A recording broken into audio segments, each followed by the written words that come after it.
Today, we're looking at the incredible story of Mary Kay Ash. She's a woman who hit a dead end in her career and instead of giving up, decided to build her own highway.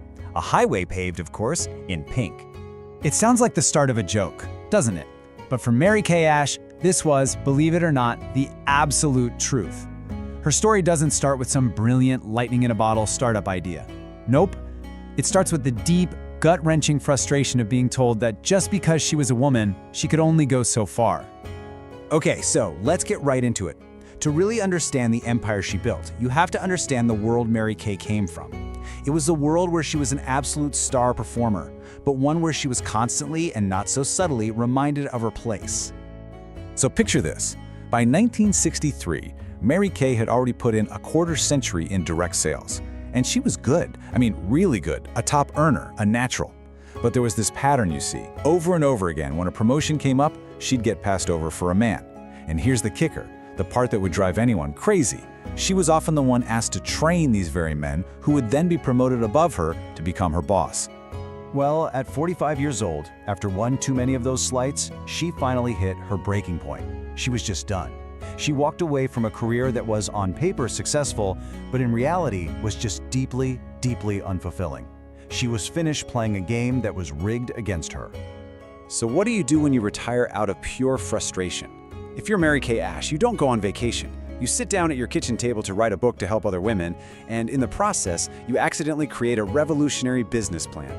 It started so simply. She grabbed a legal pad and just made 2 lists. On one side, she wrote down all the good things her old companies had done right, and on the other side, every single frustration.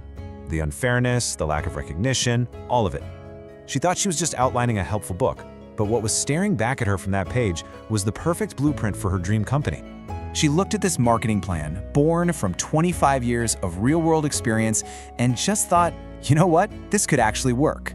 So she went out, bought the formula for a skin cream she'd personally used and loved for years, and then she took the biggest leap.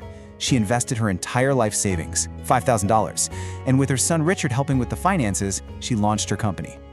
But here's the thing you have to understand. This company wasn't just about selling lipstick, it was built on a philosophy that was pretty radical for the time. The idea of putting people before percentages and actually leading with your heart. Right at the core of her philosophy was this concept she called the invisible sign. She taught everyone in her company to imagine that every single person they met, whether a customer or a colleague, was wearing a sign around their neck that said, "Make me feel important." I mean, what a simple but powerful idea, right?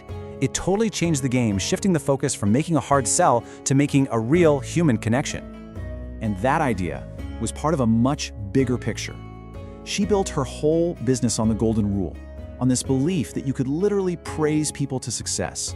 And she created a system where women were encouraged to support each other, not climb over each other. It was all about creating the kind of opportunity for them that she never had for herself. And this whole philosophy of praise, it wasn't just some nice, fluffy sentiment. Oh no. Mary Kay built it into a massive, tangible, and totally legendary system of rewards. Mary Kay believed that every single accomplishment, no matter how big or small, needed to be celebrated. So it started with things like golden goblets. Then it grew into these ladders of success you could fill with gemstones. Top recruiters earned those iconic red jackets. And for the absolute best of the best, we're talking mink coats, diamond rings, and the famous diamond bumblebee pin. You know, the story behind that bumblebee pin is just so powerful.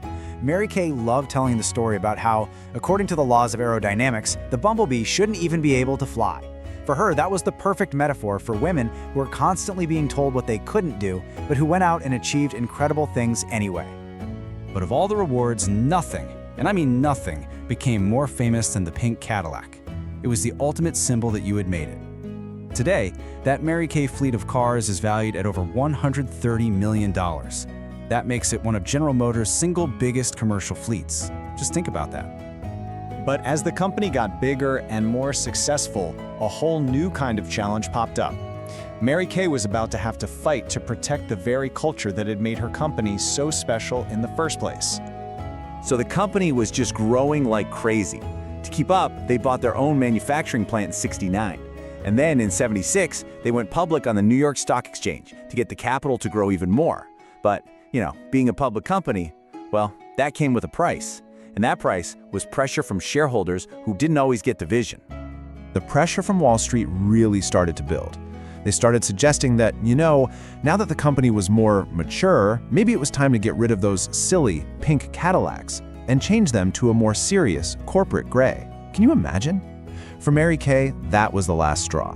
So in 1985, she led this massive leveraged buyout. Basically, she and her family bought the company back to take it private again and protect its soul from people who only cared about the bottom line. When you look back at this whole journey, it becomes clear it was never just about building a cosmetics company. It was about building a legacy of empowerment that would last long, long after she was gone. And her impact has been absolutely immense. She created real economic opportunities for millions of women all over the world. She was even named Businesswoman of the Century. And later in her life, she started a charitable foundation focused on two causes she cared deeply about: funding research for cancers that affect women and fighting back against domestic violence. And that really brings us to the final thought here. Mary Kay's entire empire was born because she decided to solve an injustice that she had lived through herself. It really makes you stop and think, doesn't it? What's the friction, the unfairness, or the problem in your own world that's just sitting there waiting for someone like you to come along and build a better way?